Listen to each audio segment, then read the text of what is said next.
We are live. Hopefully. we were having some technical difficulties. Hopefully we are no longer I see us. We are in fact live this time. Okay. So we were up just a few minutes ago, but we weren't. So hi, this is Certified Life Coach Institute. I am Brooke, and today we are going to be talking about empathy and apathy. Our theme this month in, well, we kind of have two themes because we also have a challenge we're going to start tomorrow, but we'll talk about that later. Our theme this month is duality, so polarity, two ends of the spectrum. Today we're going to talk about empathy and apathy. I'm going to turn it over to Jerome, but before I do, I want to say, make sure you guys please comment, share, like, comment, interact. Last week we had a coach ask us an amazing question, and it was a joy to answer it, and it led us down a really awesome path of a great conversation. So please, we really want to hear from you guys, and we really want you guys to ask questions. Feel free. And I'm going to turn it over to Jerome. Jerome, it's your turn. Hello, everybody. Happy Tuesday. We're going to do this one more time. We did have a few technical difficulties, but we are back up. And we're excited to have you guys back for another Tuesday live here, 4 o'clock with CLCI. Brooke mentioned we are going to be continuing our process of having themes per month, and this month's theme will be duality. We'll be discussing empathy and apathy, some narcissism and impasse. We're going to be discussing that with you guys and pretty much going along the lines of detailing why there is no absolutes in this world. Which is an absolute. We speak about that a lot, but that's the one rule that we break when it comes to the absolutes, that there is no absolutes. So which makes it an absolute. Exactly. You got to break some rules sometimes. So like Brooke mentioned, we're also going to be having, I want you guys to stick around, because at the end of this video, or for today's live, we're going to be talking about a challenge. We'll be issuing another marketing challenge to you guys. We'll be giving out some really cool prizes as well. We're going to brief that just a bit at the end of today's live. Tomorrow, we'll go into more description about it, so you guys will also want to be ready for that.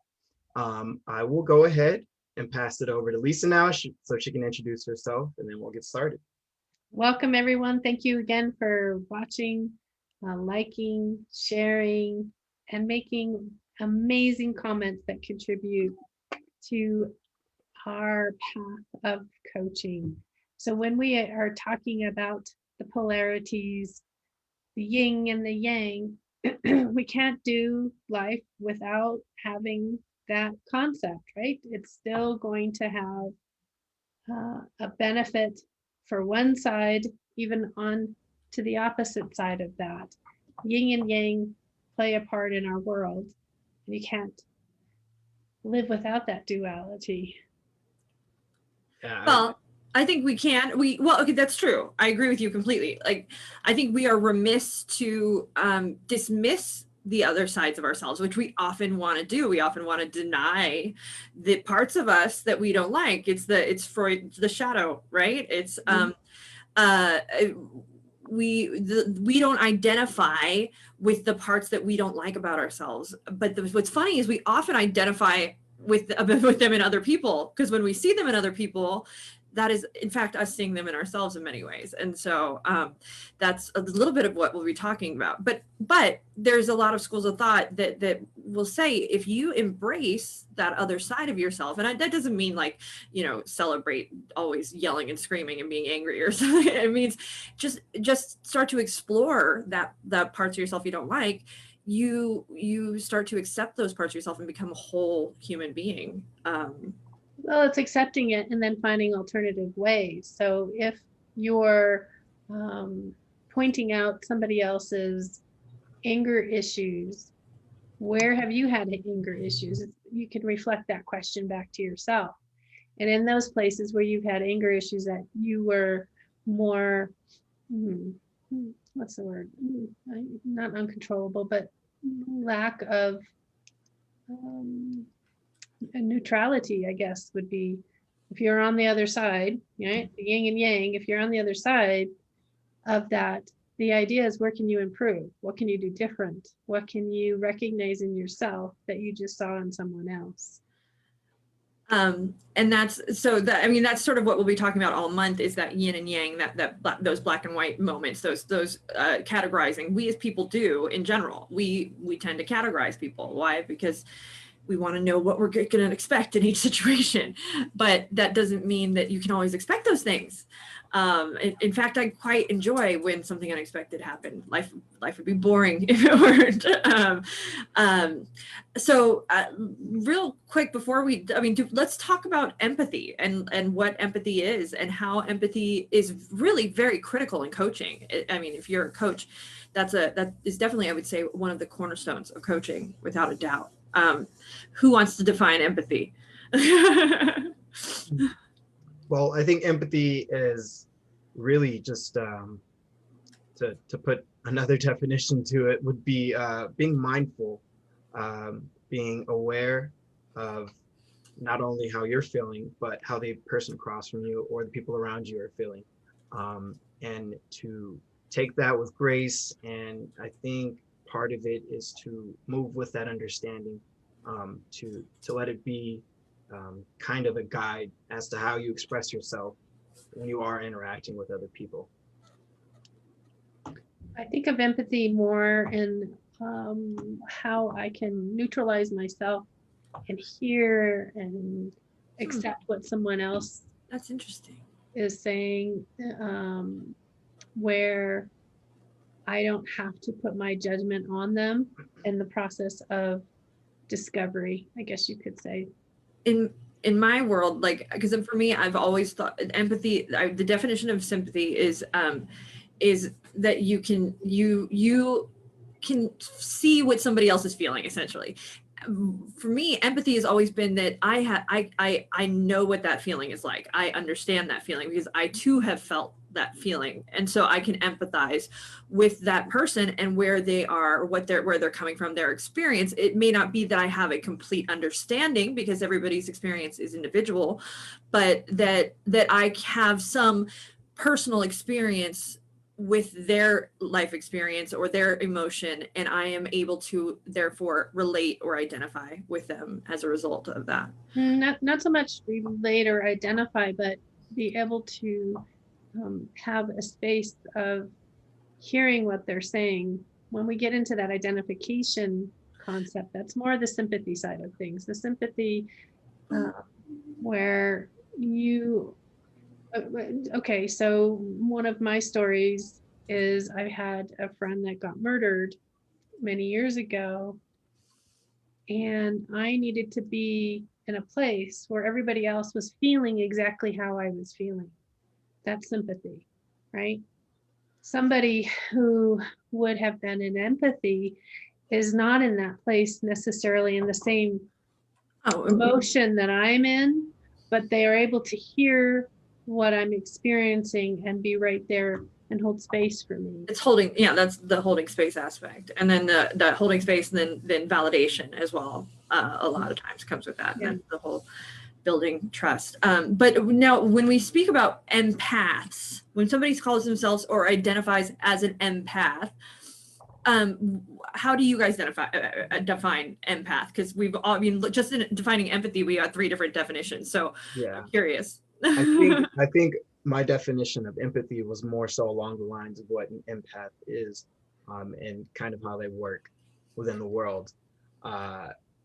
I tend to get empathy and sympathy confused, and they're not to be confused, because again, that sympathy is the expression of your empathy, while empathy is being there, again, like we mentioned, holding space and understanding rather than the reactive part of it, which I think is what defines an empath, is someone who has the ability to react, has the ability to hold that space.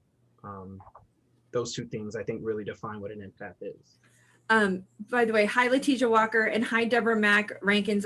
Letitia Walker says it's relating empathy. For me, again, empaths, sometimes being an empath can walk the line of spooky woo-woo, as we call it, right?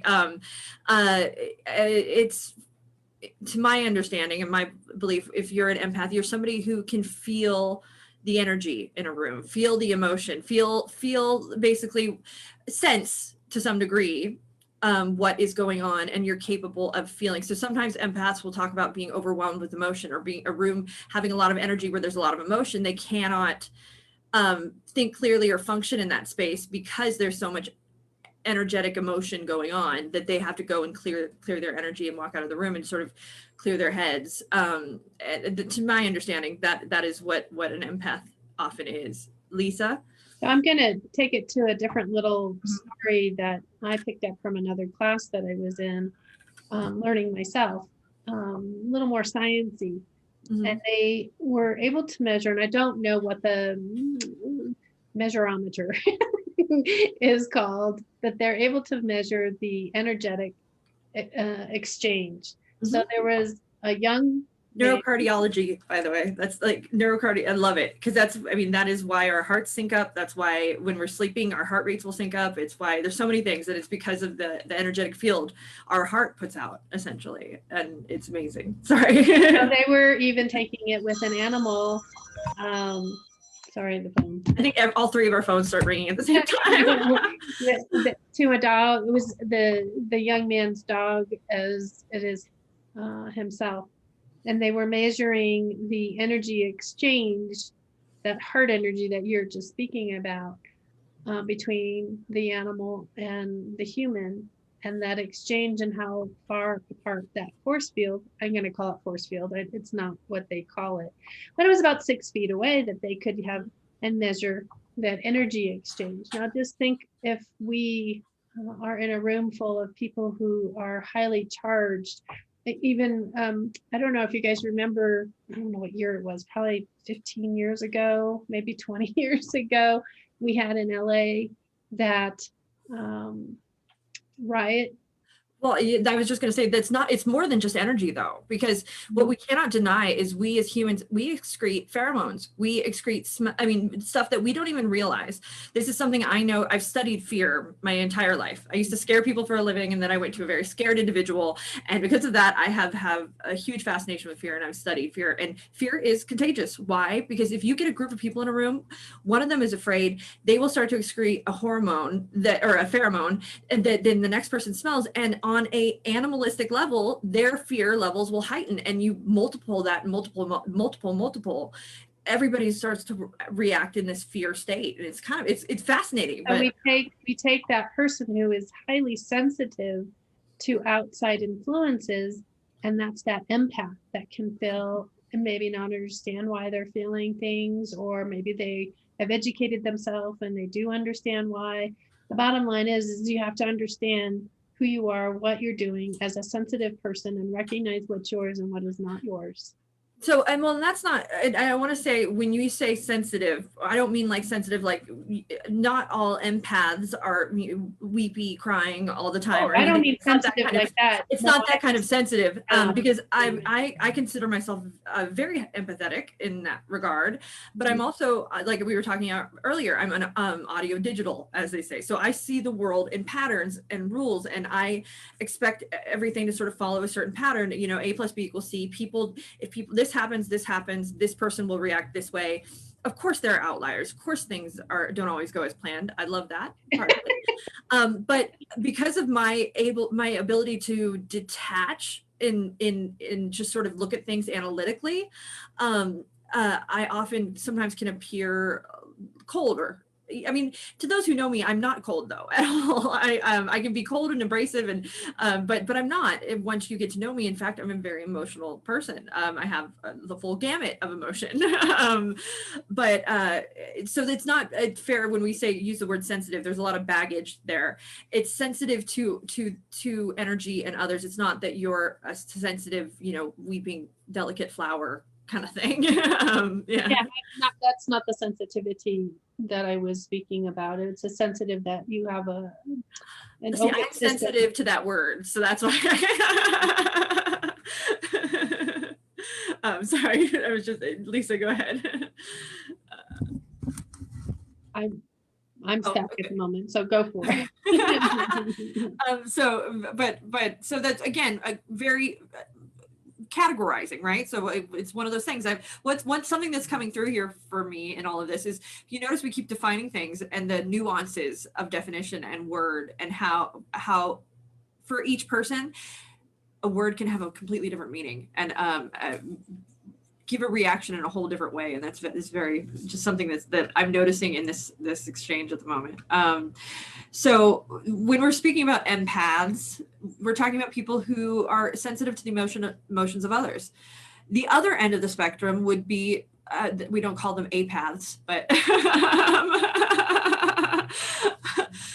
folks who can appear apathetic, who may be apathetic, and that would, the ones that genuinely are would fall in the spectrum of, you know, I'm just going to use terms that are thrown around often, but I don't think they necessarily define everybody, but like narcissists, sociopaths, psychopaths, things like that.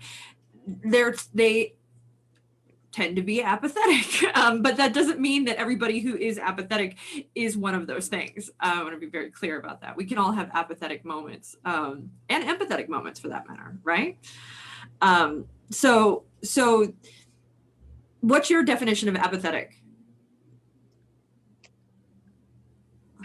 You're talking to me or Jerome? Either one. So the apathy a lot of the times can look like you were already mentioning, is the lack of attachment, lack of care, concern, when oftentimes the opposite is true, not when we're talking about psychology and those terminologies that you were mentioning, but in general life, sometimes we have to step back and not be attached to things so that we can have a different outlook, different way.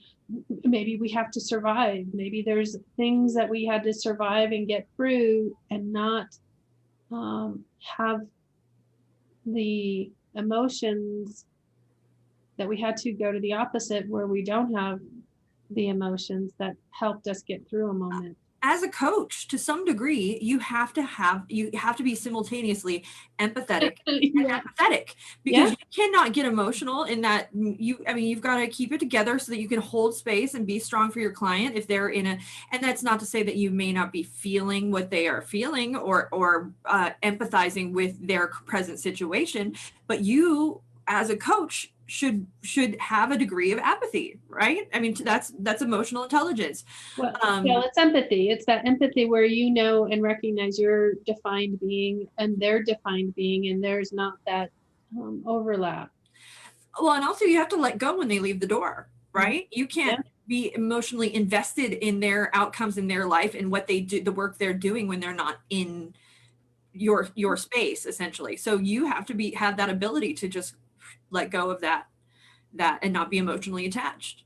There was a few times that, especially as a newer coach, when I was in this, that I had trouble with that, letting it go. I had, it was generally around not generally, it was when I was working with military individuals. And for some reason, I would hold a lot of energy around that I had to go and use my team. So on my way home, I'm calling my team. I had like 5 people, depending on what it is I needed in that moment, that I would bounce things off of, not tell them what was going on in session. This was about me at the moment, that I was retaining some of that, if you will, afterglow of our session. And I needed to release that energy, for lack of a better term, and own what was mine and release what wasn't. So having that ability to have my own team of coaches is really a benefit. I want to say Regina Zelster-Cartman says, sympathy and empathy is not the same feeling, in my opinion. Empathy is a feeling, energy that you're able to feel what happened to you, which is what my understanding of what the definition was. Feel what happened to you and feel a feeling. If someone else went through that, or you can feel the feeling. Sympathy is reacting to somebody else's emotion. So yes, I agree completely. One is the ability to actually feel and relate because you felt that before. And then the sympathy is you reacting to somebody else's emotion and having a sort of a selfish moment at that point, really is what sympathy is, much more selfish than empathy. But empathy, I don't have to have had the experience that you have to be empathetic. Well, you could never have the exact same experience as anybody, right? But you that's not to say you have experienced anger, you have experienced grief, you have experienced, so you have an understanding of what those emotions are and how they feel for you as a human being. And therefore you can relate to it may not be the situation, but their present state of being, right? Right, but and somebody who is apathetic in the sense of psychology where we were speaking about, they're not going to be able to be empathetic. What they tend to do is copy. Yeah, it depends on if what, because I don't want to put big blankets of anything on anything, but and hi Cheryl, by the way, hello. She said she has cried with a client before, and I think that happens, and that's common. I mean, that happens without a doubt. Lisa, do you want to? Yeah, I'm a tearful person anyway, and so I'm going to have watery eyes kind of thing, but I'm not going to get into a space where I am in emotional crying moment. At that point, you're making, if you take it that far, you're making it about you at that moment. That's right? where the sympathy comes in. You are needing from them as much as they're needing from you, and that's not what a coach does. Yeah, exactly. So you were saying apathetic people, they tend to copy or fake or and yes, that is, I mean, if we're speaking to the full-blown end of sociopathy, I want to mention though that sociopathy, we can all have those moments, right? We can all appear to be, we can all have moments where we are pushed, people are pushed to that point. There's a number of things that can happen. I don't think it's fair to in a single moment judge anybody by a single moment, right? Or a single situation. It does not a sociopath make to just have one experience with somebody and say, oh, they're a sociopath. There could be a number of things going on that you're not aware of, and so to blanket anybody with that without It's really not our job. It's not our job. It's not anybody's job. Really, it's nobody's. And I have a personal experience with the genuine article, and I will say there's nothing. They're a completely different animal. As far as that sounds terrible to say, but they are just a different species. It's a weird space to be in when you're with somebody who is genuinely sociopathic. So this is a diagnosed person. Diagnosed, yes. I know a diagnosed, or I no longer know, thank God. It's a gentleman that was a diagnosed psychopath, yes. And it was no good. So, and it's just a different kind of, it is like he in that way very much was faking it. He was trying to survive and exist in a world that he knew he wasn't like other people. And it is very much true, at least in my experience, I was a means to an end. And when I no longer served that means, I was discarded essentially, but in a very terrible way. So that's pretty common, is that because they lack the ability to empathize, they don't connect with people the way we do. So they connect with what their wants are, and that's what guides them. And that is they don't even sympathize either. So No. Neither empathy or sympathy is not part of their natural being. Yeah, and it's interesting because if you look at them, at least again, this is in my experience, they, on some level, as an empath, I'm like, well. I'm just going to share. I was attacked a few years ago. I was almost killed, and it was by a gentleman that I knew for over the course of 3 months. And then he, at the end of it all, attacked me, and I had it was a whole thing. 2-year trial, the whole gamut. And what's interesting is the process that they take you through. And they love bombing in the beginning. So they do this whole thing and then they isolate. And once I'd read about it afterwards, it was like, wow.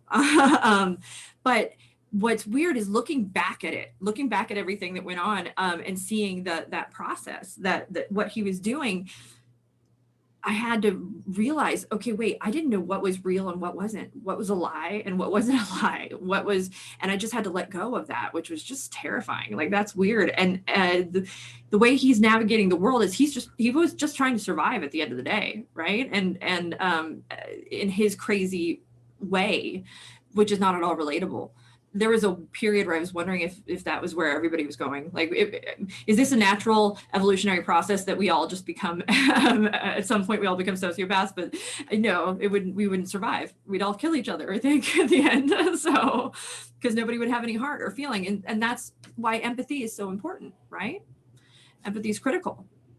And as a coach, that's the place we operate from, is in that empathy place, so that that person is not feeling judged, so that person is not feeling like someone's going to tell them what to do. A lot of those, a lot of people that come even to the coaching class to begin with, they think this is a free reign to now they can be certified to tell people what to do.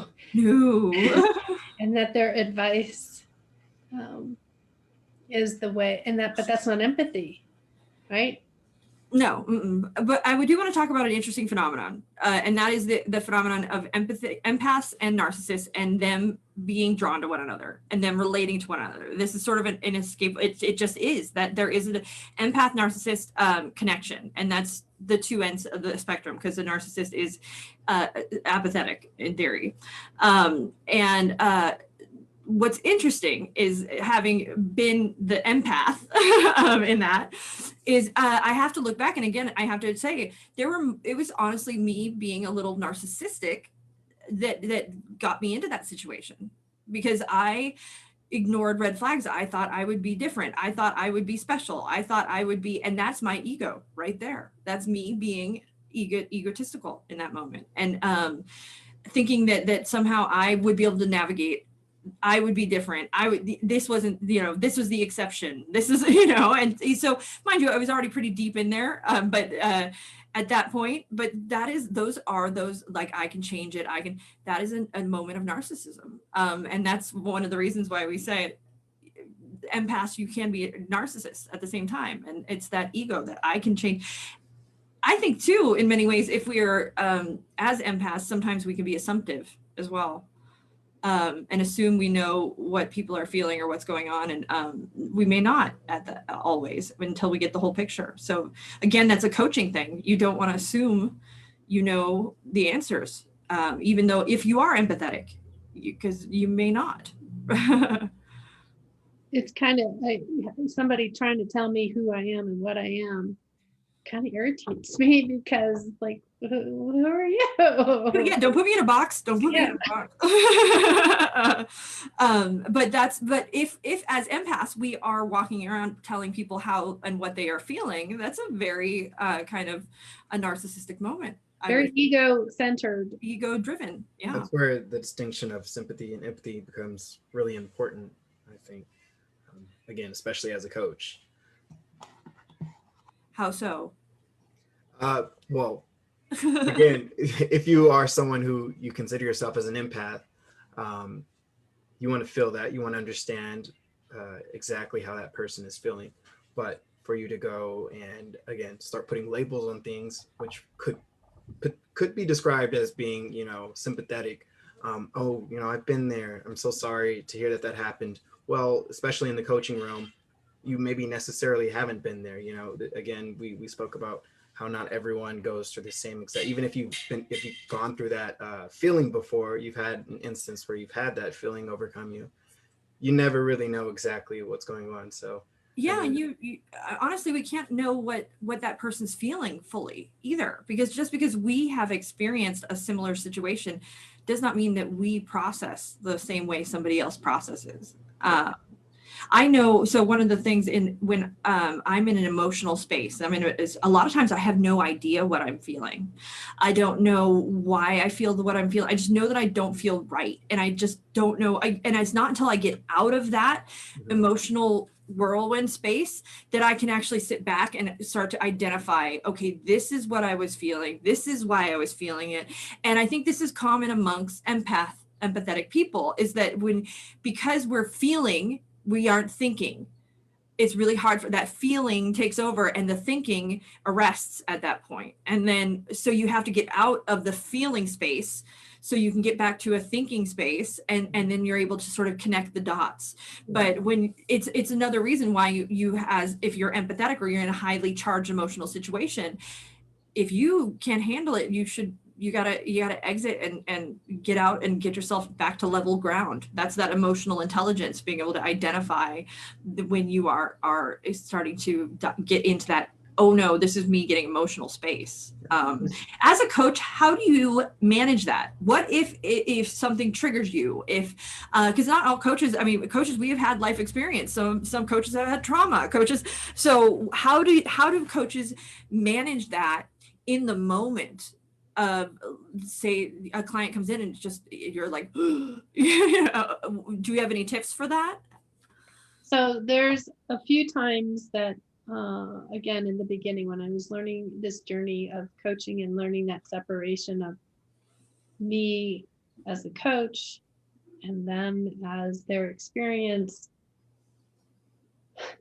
for me, what because I like to write. So for me, writing it down, I would use the margin, because I would take notes, brief notes. I would write it in the margin just to release that, and I would be done with it. But that's what years and years of training have allowed me to do, is to trust that process. Other people, they have touchstones, if you will. They'll have something in their hands, the bracelet that they're wearing. I have the bracelets, yeah.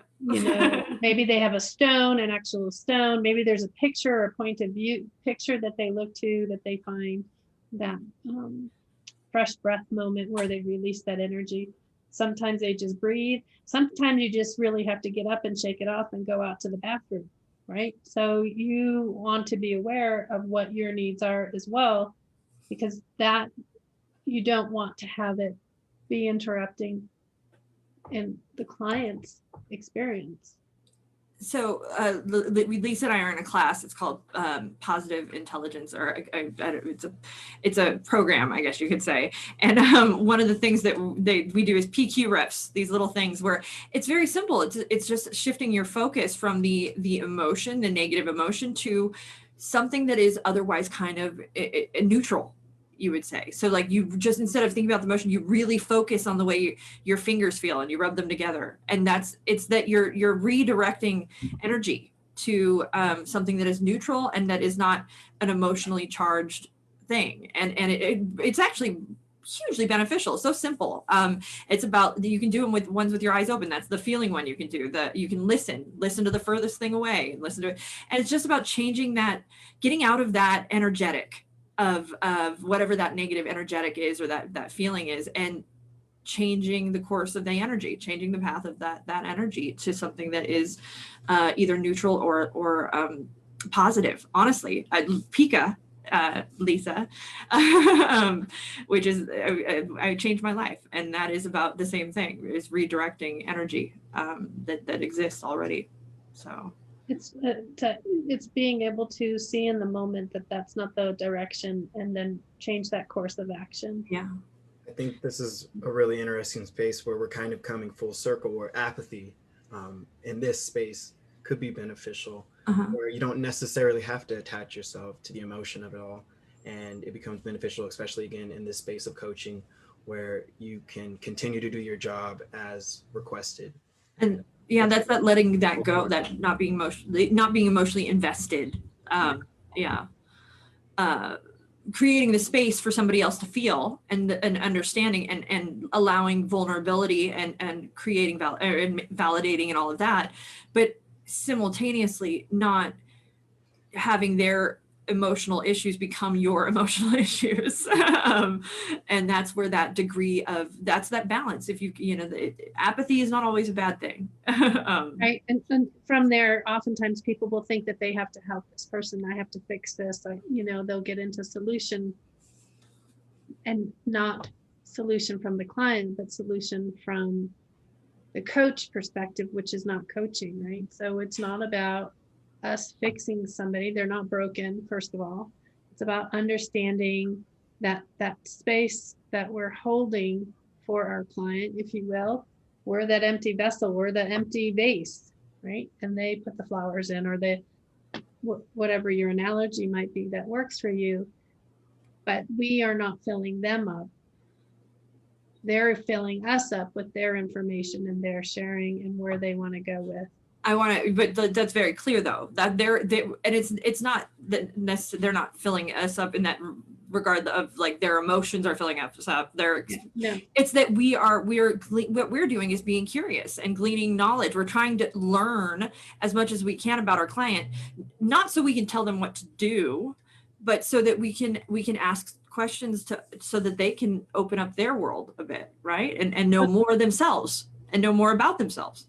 It's about pulling that information that they forgot they knew. I like that a lot. Letitia Walker says, I like the approach of also showing your showing you are vulnerable or your vulnerability. It can help breaking the ice. You can also say, I can't imagine how you felt in the moment. It will give the other person a space to be open without also putting an emotion in their mouth, right? Because you're saying, I can't imagine how you would feel. You've not given them, whereas some people might say, I imagine you felt X, Y, or Z, but that's that's telling them how they felt, even inadvertently. And so that's a good way to not tell them how they're feeling and just to sort of open the floor for them to share while connecting with them. Good tip. Do you have any other, I'm curious on that note, any questions that you use or anything, tools that you use when a client is in a very emotional space? Silence is golden. Mm-hmm. It's to be very present with them in that moment. You know when you've checked out versus when you're present. It's to be very present with them in that moment. They know that you're sitting there and you're with them as they've gotten into that space. You don't need to do anything. There'll be a moment, the more practice that you have, you recognize that moment when it's ready for it to be disrupted, if you will. But sit there, be calm. They'll let you know what they were thinking, what they were going through. And or if you start recognizing that place where you can now, I'm using that word loosely. I don't mean literally disrupt what they're experiencing. It's kind of a disrupt because now you're going in and asking them to share what's going on in that moment, what that experience was. Where did they feel that experience? I want to say hi to Francesca Corelli. Hi, Francesca. And she wrote silent. I mean, that's honestly, it's one of the most powerful tools in a coach's tool belt. Empathy and the ability to be silent. Mm-hmm. Yeah. And curiosity, I would say as well. One of the things we were in all of this is, what if I am coaching somebody that appears to be narcissistic or might be? I mean, we can't diagnose, we never could, but let's say that there's somebody that, I mean, in honestly, I guess it only becomes relevant if it's relevant, or if they're doing something that goes past your boundary, whatever boundaries those may be. But for me, as long as they're operating above board, and to me, if they're lacking in empathy, and I mean, that's okay. But maybe it's a situation in which they don't need it, or maybe it's a situation in which they're seeking to find it, and then who knows? But what do you think, Lisa? Yeah, I'm not going to get into just deciding who they are, who they're not. They're coming in for a reason, or that's what we're going to focus on and find ways that they can accomplish whatever direction they're trying to move towards. Sure. Yeah. I'm not going to worry about their psychology. Is there unless we have to worry about it, right? And then I'm going to refer them to the therapist or in that direction. Has there ever been anybody you wouldn't coach?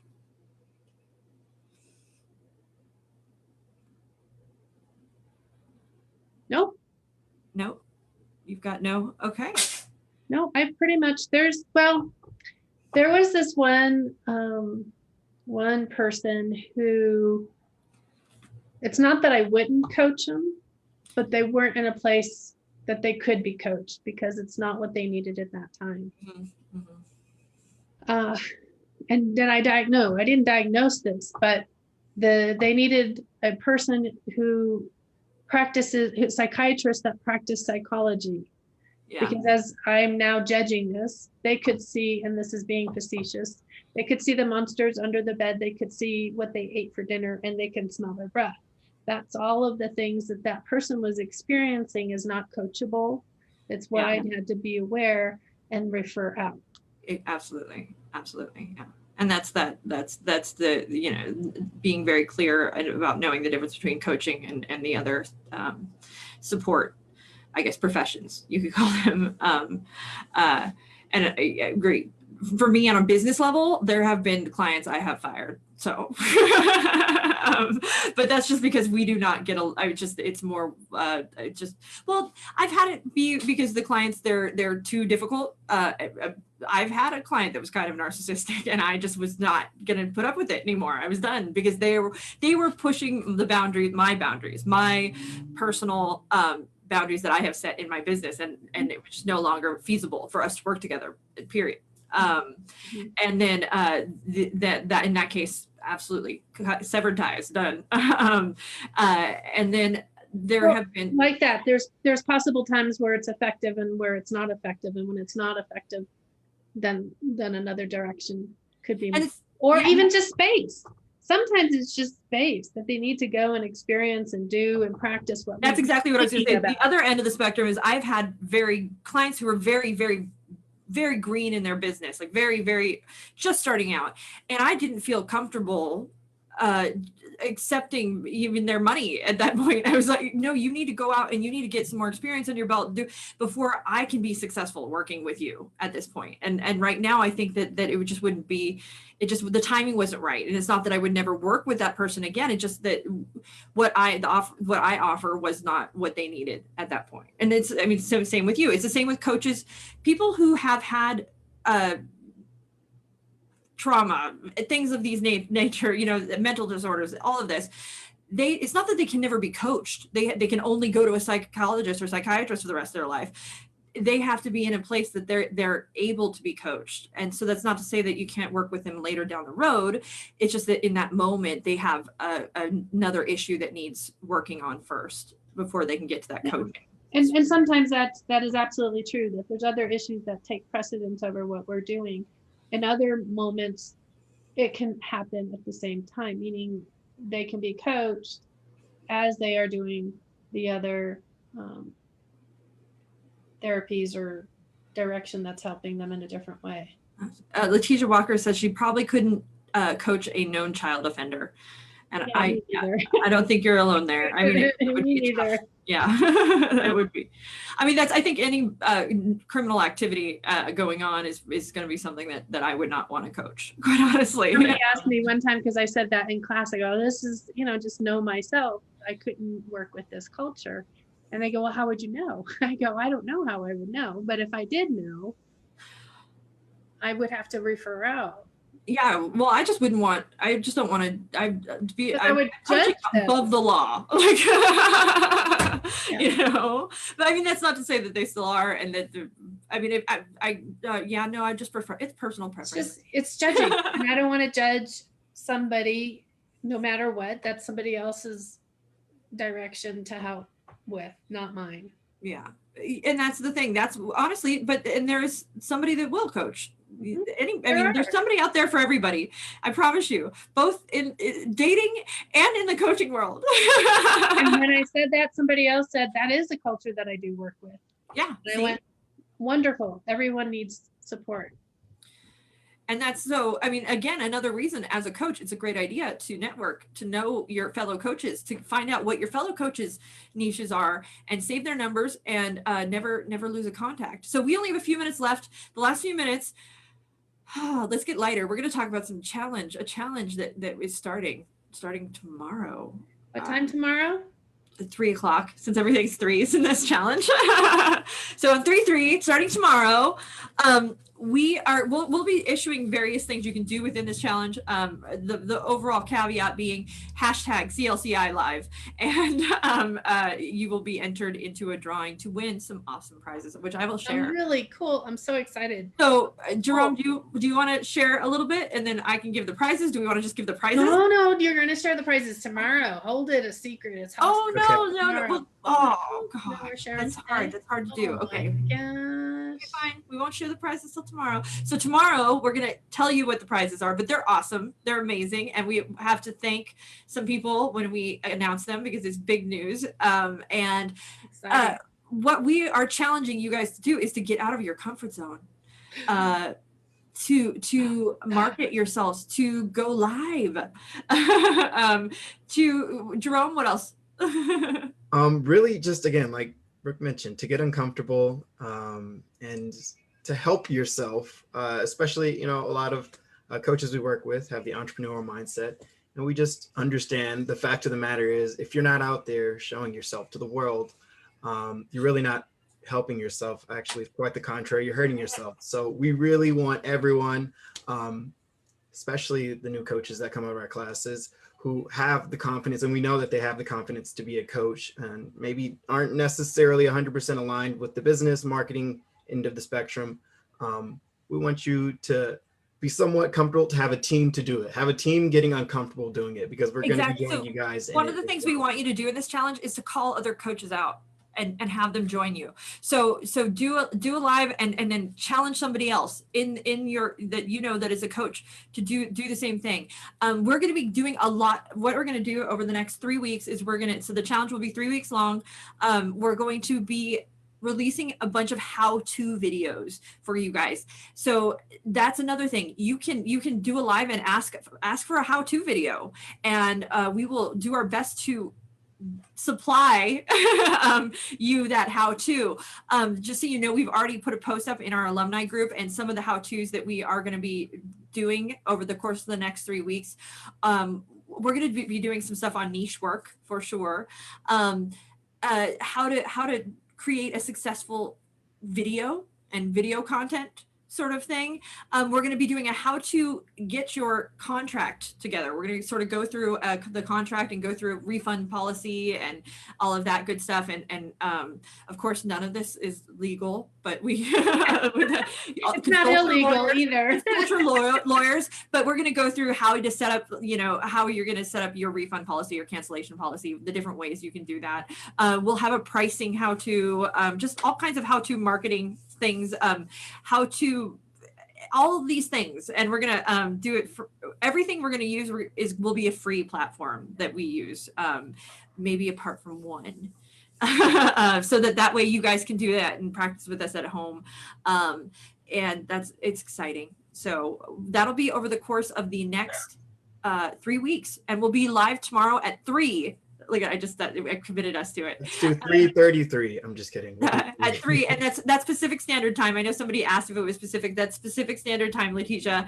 And awesome prizes are going to be coming and going throughout this. So think of what you're going to do for the 3-3-21, which is funny because that equals 3 challenge. But also think about yourself as your new favorite product, right? What's your favorite product now?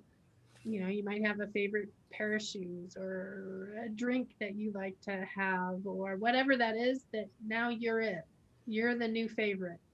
Not only that, but the theme is how to. So how can you help? What can you teach somebody else to do? How can you help a fellow coach and make that your video, make that your center, and then challenge them to do the same? And let's pay it forward. What knowledge do you have that you can share with other coaches and other people that will be beneficial? That's what the challenge is. Get online, share your knowledge, guys. Share your knowledge. The wisdom among us. Yeah, and I don't really want to put it in a box either. When we say how to, it doesn't have to be just what we mentioned, marketing and business. Whatever you know how to do, you can go ahead and post about something that you do and how to do it. How to be an empath, how to manage an emotionally charged situation when you're an empath. How to, I mean, it could be anything. how to smile on camera, anything, how to create a challenge. So it could be, it doesn't only have to be a how-to either, but we just want you, what we want you to do is to push yourself out of the comfort zone. Mostly we want you to share your knowledge and pay it forward and challenge other people so that they can get in on the action. So so you know, we'll lay this out a little more at about the details tomorrow, but there'll be drawings for different things. You'll get entered in for a drawing for the prizes based on what you do. So if you share it, if you challenge somebody, there'll be a certain amount of entries, and if you create a video, a certain amount. And so that way we can track this and everybody can have an awesome shot of winning our awesome prizes, which we're going to share tomorrow. Which I can't even thank our sponsors yet, but we'll thank them tomorrow. So amazing. So thank you guys out there for watching, and tomorrow we'll see you at 3 o'clock. Bye. Check out Certified Life Coach Institute. We certify life coaches in 3 days. Share, like, Raise. share, like, and Comment. comment. Comment, all of the above. Thank you guys for watching. Thank you. Thank you.